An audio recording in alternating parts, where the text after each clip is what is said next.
Hopes of producing Uganda's first female president have been pushed further away after all women who expressed interest in contesting failed to secure nomination, mainly over failure to meet requirements such as collecting at least 9,800 signatures from 98 districts. Uganda first saw a woman on the presidential ballot in 2006 when Miria Kalule Obote of Uganda People's Congress ran. In 2011, Betty Olive Kamya, then president of the Uganda Federal Alliance, contested.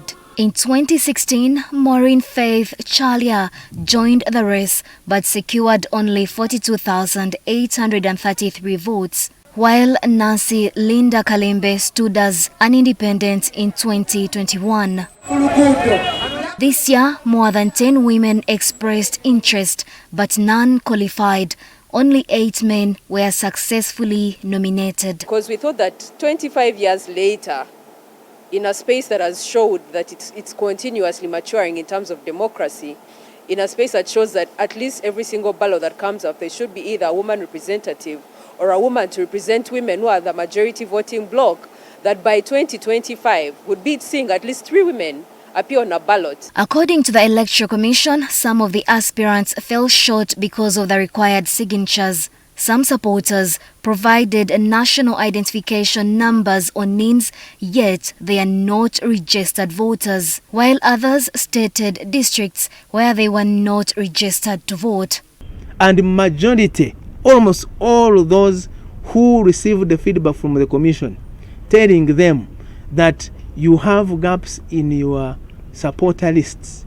Majority of them, actually all of them, agreed that they had mistakes. Former presidential candidate Nancy Kalembe, who contested in 2021 and sought to run again in 2026, was among those locked out. She blamed her failure on what she called corruption and institutional weakness within the Electoral Commission. Kalembe alleged that some Electoral Commission officials demanded bribes to help her secure signatures directly from the database. But yesterday, when I was told to collect my report at 5 p.m.,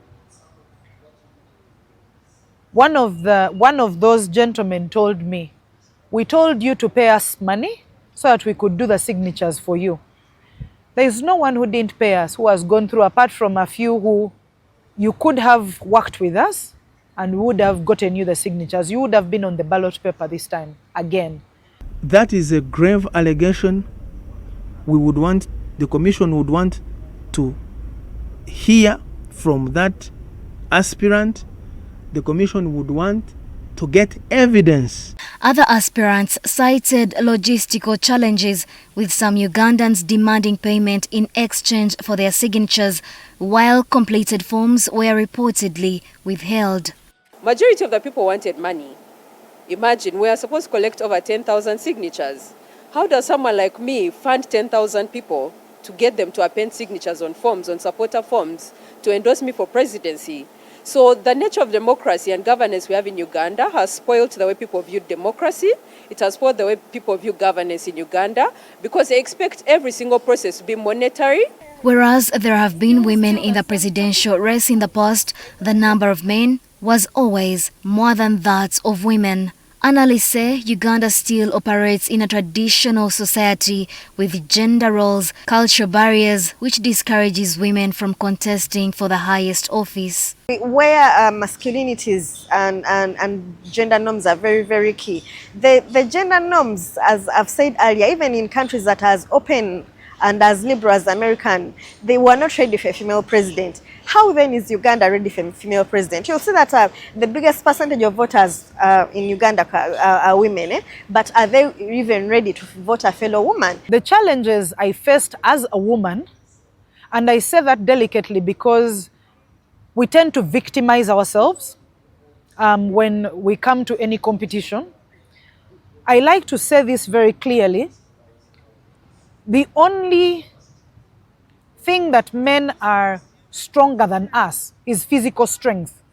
Critics also point to the dominance of male-led political parties and the threat of election-related violence, which has discouraged women from joining the race. Since the political party head of NRM or FDC or UPC was female, that would be the candidate.